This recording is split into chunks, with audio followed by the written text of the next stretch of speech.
आदाब, नमस्कार। स्वागत है आपका। शाम के 6 बजे हैं। वक्त हुआ है हमारा उत्तर प्रदेश उत्तराखंड का। करेंगे आगाज हेडलाइंस के साथ।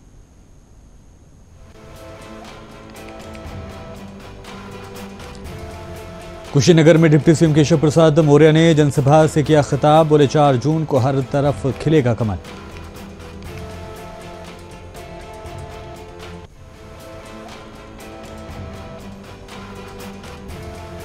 चार जून को भाजपा के पक्ष में आएंगे नतीजे। सुल्तानपुर से सांसद ने किया बड़ा दावा। 8 बार जीत चुकी है लोकसभा चुनाव।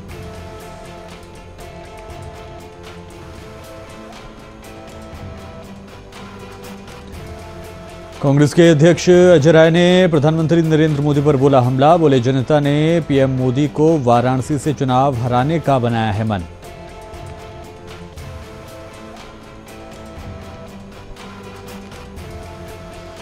अमरोहा में तेंदुए की दहशत। खेत में काम कर रहे किशोर पर किया हमला।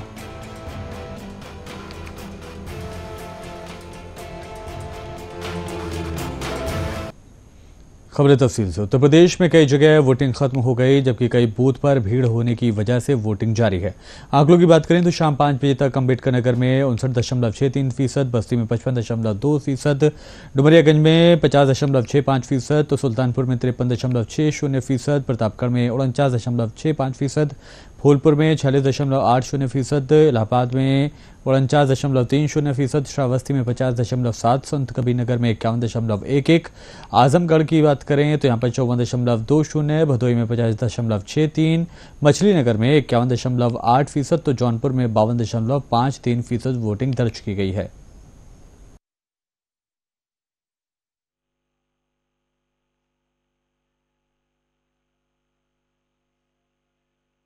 देखिए, जनपद जौनपुर में जो इस समय चुनाव हर जगह चल रहा है, पूरी तरह से शांतपूर्ण माहौल में बिना किसी भय के सभी लोग अपना मतदान कारित कर रहे हैं। और इसके लिए जो बूथ ड्यूटीज़ हैं, जो लॉ एंड ऑर्डर ड्यूटीज़ हैं और जो नाका बैरियर आदि पे चेकिंग के लिए ड्यूटीज़ लगाई गई हैं, पूरी तरह से मुस्तैद हैं। और सभी अधिकारियों द्वारा, कर्मचारियों द्वारा उसको चेक भी किया जा रहा है और सुनिश्चित किया जा रहा है कि किसी तरह की कोई दिक्कत किसी मतदाता को ना आए। हम अलग अलग बूथ पे जाके व्यवस्थाएं चेक कर रहे हैं और अभी हम यहाँ हसन कॉलेज में आप देख रहे होंगे कि इसको पिंक बूथ भी बनाया गया है और यहाँ पे जितने वोटर्स हैं अच्छी व्यवस्थाओं के साथ अपना मतदान कर रहे हैं। और अभी 9 बजे का डेटा आएगा, हम 9:30 बजे तक आप लोगों को ब्रीफ कर देंगे कि कितना मतदान हुआ है। लेकिन बहुत उत्साह के साथ में सभी मतदाता निकल रहे हैं। और अभी मेरी बहुत वृद्धजनों से बात हुई है, तो जो पहले मतदान फिर जलपान जो माननीय चुनाव आयोग का कॉन्सेप्ट है, उसके अंतर्गत ही लोग यहाँ पे निकल कर आए हैं। बहुत बूढ़ी माताएं भी थी, तो बड़ी खुशी है कि लोग पूरे उत्साह से इस मतदान की प्रक्रिया में, इस लोक पर्व में भाग ले रहे हैं। गाजीपुर में भाजपा प्रत्याशी पारसनाथ राय के समर्थन में आयोजित जनसभा को भाजपा के दिग्गजों ने खिताब किया। पीएम नरेंद्र मोदी की जनसभा में हजारों की तादाद में समर्थक जुटे हैं। वोट और सत्ता के लिए सपा और कांग्रेस कुछ भी कर सकते हैं। सपा के शहजादे ने कभी कहा था कि माफिया की एंट्री पर रोक लगाएंगे, लेकिन उन्हें ही गोद में बिठाया है।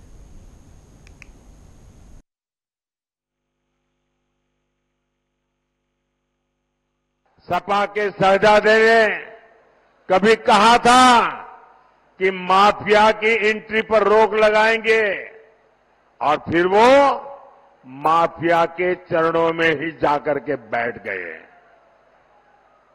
सपा ने माफियाओं को पाला पोसा, उन्हें टिकट दिया।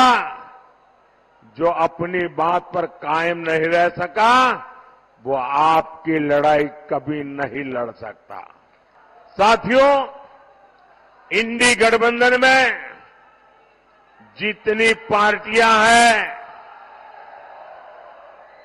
ये इंडी गठबंधन वाली जितनी पार्टियां हैं ना, उन सब में कुछ अवगुण कॉमन है, उनकी पहचान है। एक, इंडी गठबंधन वाली सभी पार्टियां गौर सांप्रदायिक है। दूसरा, वे गौर जातिवादी है। तीसरा, वे गौर परिवारवादी है। इन लोगों ने हमेशा देश में दलितों, पिछड़ों को आगे बढ़ने से रोका। आप याद करिए, देश में बाबा साहब अम्बेडकर का अपमान किसने किया था? उन्हें षड्यंत्र करके चुनाव किसने हराया था? कांग्रेस पार्टी ने। बाबा साहब को भारत रत्न किसने नहीं मिलने दिया? कांग्रेस पार्टी ने। इन लोगों ने एक दलित के बेटे रामनाथ कोविंद को भी अपमान किया। एक आदिवासी महिला को राष्ट्रपति चुनाव हराने के लिए पूरा इंडी गठबंधन इकट्ठा हो गया। और यही वो लोग हैं जिन्होंने राजा सोहेलदेव जैसे महान वीर का कभी सम्मान नहीं होने दिया। इस दौरान सीएम योगी ने सपा और कांग्रेस पर जमकर निशाना साधा। उन्होंने कहा कि दो लड़कों की अनार्थकारी जोड़ी फिर आ गई है। समाजवादी पार्टी और कांग्रेस ने जब भी अलायंस किया है, अनर्थ हुआ है।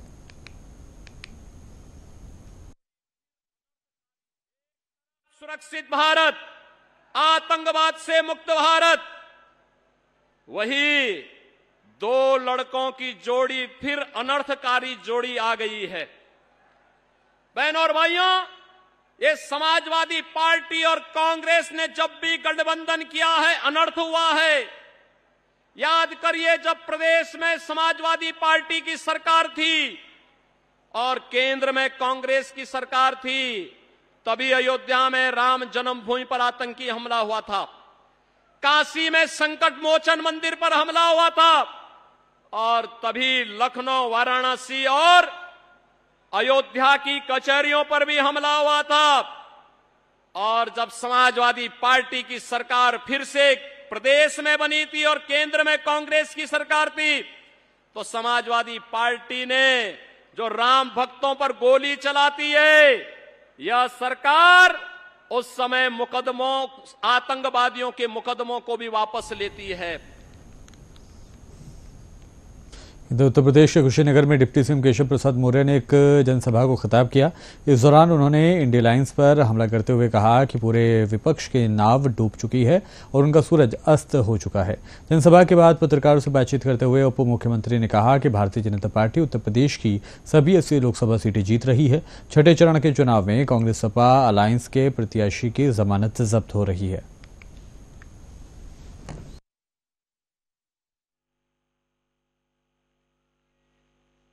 देवरिया लोकसभा सहित हम यूपी की सभी 80 सीटें जीत रहे हैं और बहुत बड़े बड़े अंतर से जीत रहे हैं। मोदी जी का चुनाव, भाजपा का चुनाव, कमल के फूल को खिलाने का चुनाव, गरीब जनता लड़ रही है, किसान लड़ रहा है, नौजवान लड़ रहा है, माताएं बहनें लड़ रही हैं। भाजपा का कार्यकर्ता तो लड़ ही रहा है। इसलिए सपा बसपा कांग्रेस का यूपी में खाता नहीं खुल रहा है। आज भारी अंतर से जहां जहां चुनाव है, भाजपा जीत रही है। इधर 25 मई को लोकसभा के छठे चरण के मतदान चल रहे हैं, जहां मतदाता 57 संसदीय क्षेत्रों में मतदान कर रहे हैं। वहीं इस वोटिंग के दौरान उत्तर प्रदेश में कांग्रेस के अध्यक्ष अजय राय ने प्रधानमंत्री नरेंद्र मोदी पर हमला किया। उन्होंने हमले करते हुए कहा कि वाराणसी के लोग जाग गए हैं और इस बार वो मोदी को हराने का मन बना चुके हैं। उन्होंने आगे कहा कि मोदी जी को वाराणसी से चुनाव हराने हैं और जनता ने इसका मन बना लिया है।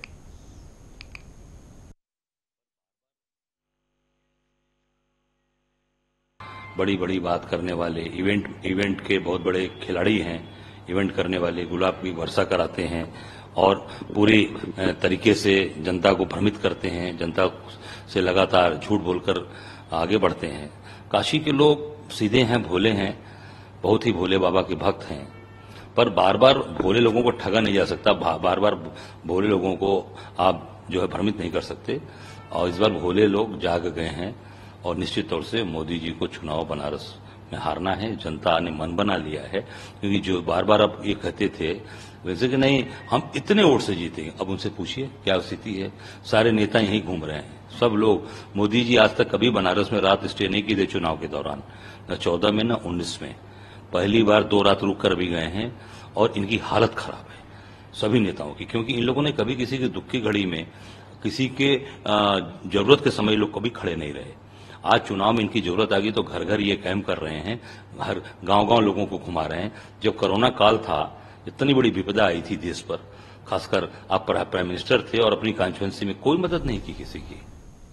उत्तर प्रदेश के सुल्तानपुर लोकसभा सीट से भाजपा प्रत्याशी और पूर्व केंद्रीय मंत्री मेनका गांधी ने शनिवार को मतदान केंद्रों का दौरा किया। उन्होंने मतदाताओं से बड़ी तादाद में मतदान करने की अपील की। मेनका गांधी ने दावा किया कि 4 जून को नतीजे भाजपा के पक्ष में आएंगे। बता दें कि मेनका गांधी मौजूदा समय में सुल्तानपुर से सांसद हैं। वो 8 बार लोकसभा चुनाव लड़ चुकी हैं।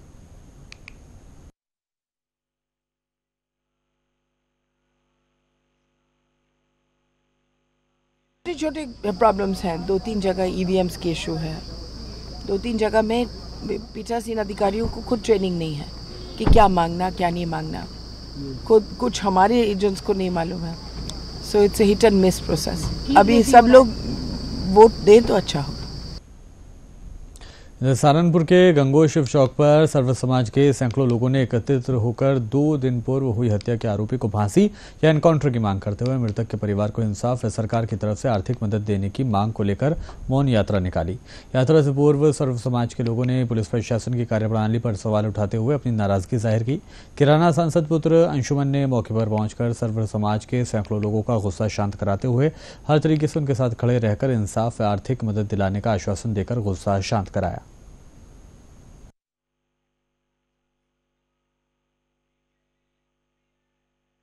जिसने पूरे प्रदेश को हिलाकर रख दिया। और शर्म की बात देखिए इस प्रशासन की कि 24 घंटे बीत जाने के बाद भी उसकी गिरफ्तारी तो हुई, लेकिन ये खोला नहीं गया, उसका अभी तक उसकी रिमांड नहीं हुई, उससे पूरी डिटेल निकाली नहीं गई। तो पूरे समाज में भारी रोष है इस चीज़ का। अब आगे आपकी क्या मांग है? देखिए हम चाहते हैं, मैं क्या चाहता हूँ, पूरा समाज ये चाहता है कि उसको फास्ट कोर्ट के तहत जल्द से जल्द फांसी हो, क्योंकि अपराधी आपने देखा होगा कोर्ट जो परिजन होते हैं वे कोर्ट कचहरी का चक्कर लगा कर थक्का घर बैठ जाते हैं और अपराधी बेल लेकर छूट जाता है। तो समाज ये चाहता है कि उसको जल्द से जल्द फास्ट कोर्ट के तहत उसको फांसी हो। समाज तो चाह रहा है इनकाउंटर, अगर इनकाउंटर पॉसिबल नहीं है तो फांसी तो जरूर हो। हम सबके लिए ये दुख बराबर है। मानवी हमारी भी उसी तरीके से बहन थी जिस तरीके से मोहित भाई की है। और अब हम सब लोग यहाँ से मौन यात्रा के रूप में जाएंगे थाने तक। अपना जो ज्ञापन है शांतिपूर्वक तरीके से, क्योंकि हमें कोई हंगामा नहीं करना, अपनी छवि खराब नहीं करनी, ताकि कल को कोई हमें ये कह दे कि भाई तुम लोगों ने हंगामा करा इसलिए हम कुछ कर नहीं पाए। ऐसा हमें किसी को कोई मौका नहीं देना।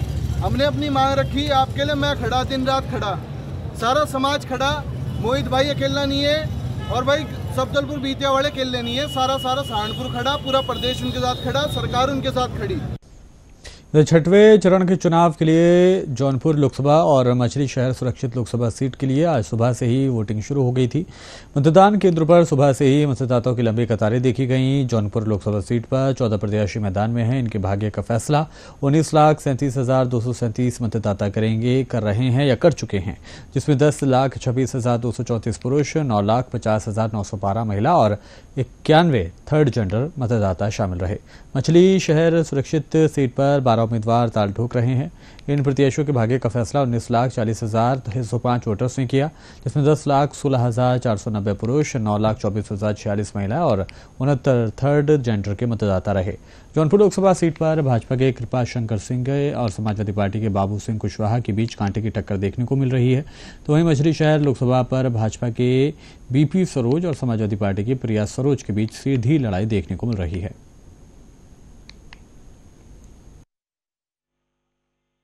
हमारा भारत देश हमारा हमेशा तरक्की करे, बुलंदी हासिल हो इसको, और तमाम जनता के हित में जितना भी बेहतर काम हो सके उसी के लिए हमने वोट दिया। तो ये अपील करेंगे कि देश को अपना समझते हुए देश के विकास और देश की बुलंदी और देश की बेहतरी और युवाओं के ख़ास तौर पर विकास के ऊपर समझ कर वोट दें। मैं विकास के ऊपर वोट दिया हूँ, देश के हित में। झांसी चिरगांव के ग्राम बरल का मामला है, जहां पर विक्रम ढाबा के नाम से होटल है, जहां पर 13 वर्षीय प्रदीप पुत्र ब्रजपाल राजपूत निवासी बरल प्रिंस उर्फ टूंढे उम्र लगभग 16 साल के पिता राजपूत निवासी चिरगांव विक्रम ढाबा पर सुबह 7 बजे बच्चे जाते हुए दिखाई दिए, लेकिन घर नहीं पहुंचे हैं। सीसीटीवी कैमरे में जाते जाते ये साफ देखे जा सकते हैं। दोनों बच्चे लापता हैं। ब्रजपाल का बेटा 16 वर्षीय अपने जीजा के यहाँ विक्रम ढाबे पर रहता था।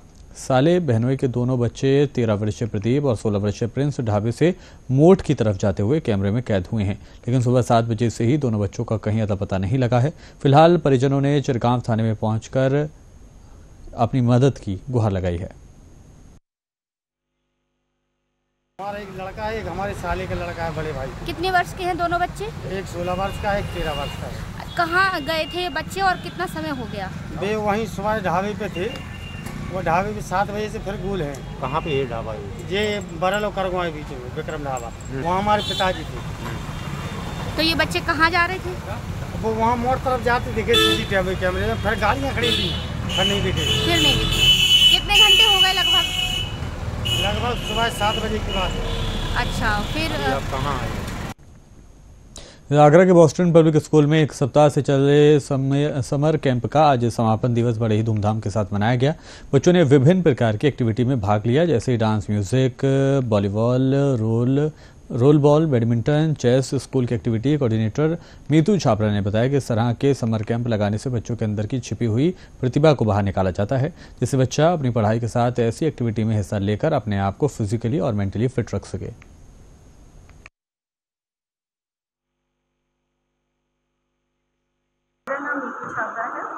मैं बॉस्टन पब्लिक स्कूल में एज एन एक्टिविटी कोऑर्डिनेटर काम करती हूँ। जी सर, ये कैंप पिछले 6 दिनों से चल रहा था सर, जिसमें बच्चों ने अलग अलग चीज़ें सीखी हैं। डांस फॉर्म सीखने और फीस आर्ट बच्चों ने स्पोर्ट्स में yoga, volleyball, chess, hand skate, सारी चीज़ें हमारे स्पोर्ट्स में थी। हैंड राइटिंग भी थी सर इसमें, और स्पोकन इंग्लिश भी थी। मैम, समर कैंप से बच्चों को क्या लाभ मिलता है? क्यों समर कैंप? उत्तर प्रदेश के झांसी जिले के एक छोटे से गांव बसोबई में एक सनसनीखेज घटना सामने आई है। एक युवक जिसने पहले से 2 शादियां कर रखी थी, तीसरी शादी की तैयारी कर रही थी। ये घटना पूरे क्षेत्र में चर्चा का विषय बन गई है और लोगों के बीच इस पर तरह तरह की चर्चाएं हो रही हैं। ये युवक उत्तर प्रदेश के जालौन जिले का रहने वाला है और पहले से ही 2 पत्नियों का पति है। उसकी पहली 2 शादियां कुछ साल पहले हो चुकी थी। बावजूद इसके इसने तीसरी शादी करने की योजना बनाई थी। युवक ने यह सोचा कि वो दोनों औरतों को धोखा देकर तीसरी शादी कर लेगा। तीसरी शादी के लिए युवक ने अपनी योजना के मुताबिक झांसी जिले के बसोबई गांव में एक लड़की से संपर्क किया था। हमारे पति तीसरी शादी कर रहे थे बसोबई गांव में। कहाँ रहती हैं आप? जिगनी, राठ में रहती? जिगनी में रहते। राठ हमारा मतलब मोहल्ला है, कस्बा है। तो आपसे दूसरी शादी की है क्या? हाँ, हमसे दूसरी शादी की थी।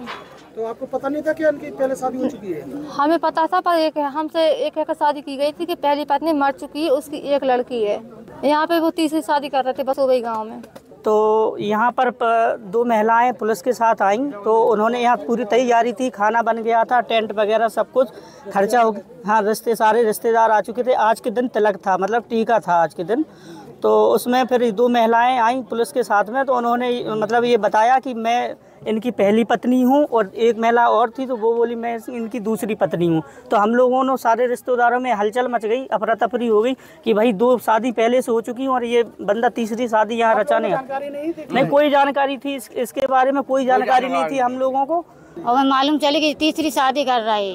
कौन कर रहा था? जीतन शादी कर रहे थे तीसरी। आपके कौन है वो? हमारे पति है। आपकी शादी कब हुई थी और दूसरी कब? हमारी 2014 में शादी हुई थी, 11 फरवरी को। हाँ, हमारी 2 इधर अमरोहा में खेत पर काम कर रहे किशोर पर तेंदुए ने हमला कर दिया। आसपास खेतों पर काम कर रहे ग्रामीणों ने तेंदुए पर हमला कर किशोर को बचाया। घायल का उपचार निजी अस्पताल में चल रहा है। घटना से ग्रामीणों में दहशत है। वन विभाग को सूचना दे दी गई है। घटना नौगावा सादात थाना क्षेत्र के गांव अलीपुर कलां के जंगल की है। यहाँ पर किसान महेंद्र सिंह का परिवार रहता है। उनके खेतों में काम करने के लिए हसनपुर के गांव रोखासू निवासी प्रेमपाल सिंह यहाँ आते हैं। शनिवार को वो नहीं आए थे, लिहाजा उनका 15 साल का बेटा शिव खेत पर काम करने चला आया। लगभग 10 बजे तेंदुए ने शिवा पर हमला कर दिया। उसे खींचकर ले जाने लगा। चीख पुकार सुनकर आसपास के लोग खेतों में काम कर रहे थे। उन्होंने फौरन मौके पर पहुंचकर दराती, फावड़े और लाठियों से तेंदुए पर हमला कर दिया और बच्चे को बचाया।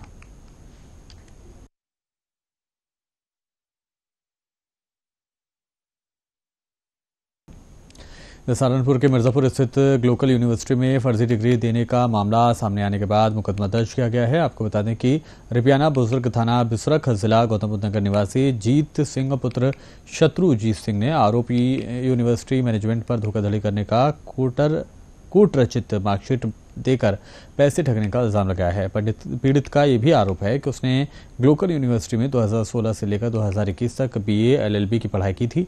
उसके बाद डिग्री मिली जून 2023 में। डिग्री से जुड़ी सभी प्रक्रिया जैसे नो ड्यूज प्राप्त करना और ऑनलाइन पैसे जमा किया। साथ ही यूनिवर्सिटी कर्मचारियों के द्वारा ऑनलाइन वेरिफिकेशन भी किया गया, लेकिन उसके बाद भी यूनिवर्सिटी मैनेजमेंट के द्वारा अपनी कृतियां छुपाने के लिए पूर्व का सभी डेटा डिलीट कर दिया गया।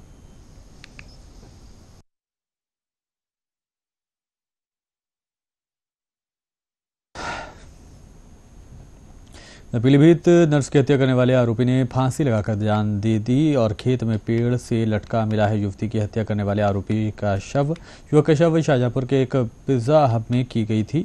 युवती की हत्या गिरफ्तारी के लिए आरोपी की तलाश में पुलिस लगातार जुटी हुई थी। आरोपी युवक का शव पेड़ पर लटका मिलने से पूरे इलाके में हड़कंप मच गया।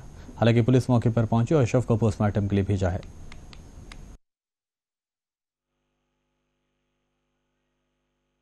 आज तड़के थाना पूरनपुर पुलिस को सूचना प्राप्त हुई कि एक युवक का शव नीम के पेड़ पर लटका हुआ है। पुलिस के द्वारा मौके पर पहुंचकर शव को नीचे उतारा एवं युवक की पहचान सोम शुक्ला पुत्र राजेंद्र शुक्ला ग्राम पड़रिया थाना पूरनपुर के तौर पर हुई। दिनांक 24/5/2024 को जनपद शाहजहांपुर के पिज्जा हब रेस्टोरेंट में युवती को दुपट्टे से गला कसकर हत्या करने का सोम शुक्ला नामजद अभियुक्त है। सोम शुक्ला की मृत्यु के कारणों को जानने के लिए पीएम एवं पंचायतनामा की कार्रवाई की जा रही है। लॉ एंड ऑर्डर का कोई इशू नहीं है। अन्य नियमों से थाना शाहपुर पुलिस के द्वारा हत्या के अभियोग का सफल अनावरण करते हुए एक हत्या आरोपी बाल अपचारी को पुलिस अभिरक्षा में ले लिया गया है। 15 वर्षीय बाल अपचारी की निशानदेही से एक दाव अला कत्ल व मृतक का टूटा हुआ मोबाइल फोन बरामद किया गया है। 20 मई को वादी सदाकत पुत्र फारूक निवासी ग्राम पलडी थाना शाहपुर मुजफ्फरनगर के द्वारा थाना शाहपुर पुलिस को लिखित तहरीर देकर अवगत कराया गया था कि भाई नजाकत उर्फ नाजू की अज्ञात द्वारा धारदार हथियार से हत्या कर दी गई है। इस मामले में थाना शाहपुर पुलिस ने मुकदमा दर्ज कर कार्रवाई शुरू कर दी थी। इसके बाद आज नजाकत की हत्या का खुलासा करते हुए एक बाल अपचारी को गिरफ्तार किया गया है। पूछताछ के दौरान बाल अपचारी के द्वारा बताया गया कि करीब 4 महीने पहले जब वो मस्जिद में पढ़ने गया तो मस्जिद के सामने रहने वाले नजाकत उर्फ नाजू ने अपनी बातों में उसे बहला फुसलाकर अपने घर बुलाया और डरा धमकाकर उसके साथ गलत काम किया। उसकी वीडियो भी बना ली और वीडियो का डर दिखाकर उसके साथ गलत काम करता था।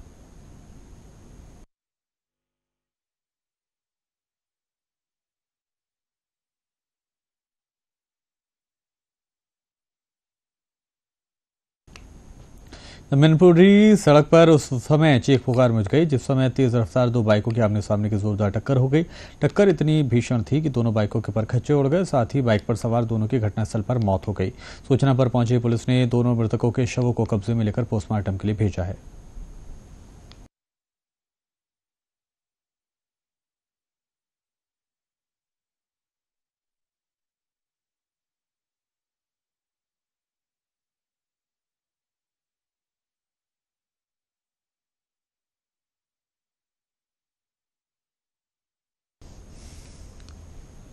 और बुलेटिन के आखिर में दिखाते हैं आपको हेडलाइंस।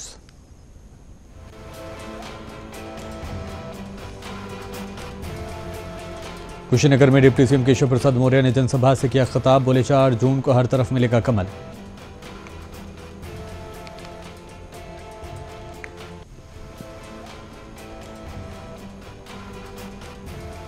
चार जून को भाजपा के पक्ष में आएंगे नतीजे। सुल्तानपुर से सांसद ने किया बड़ा दावा। 8 बार जीत चुकी हैं लोकसभा चुनाव।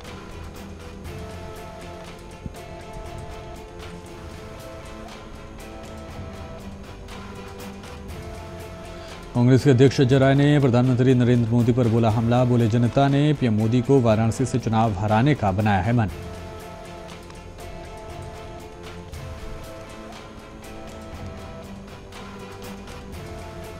अमरोहा में तेंदुए की दहशत। खेत में काम कर रहे किशोर पर किया हमला।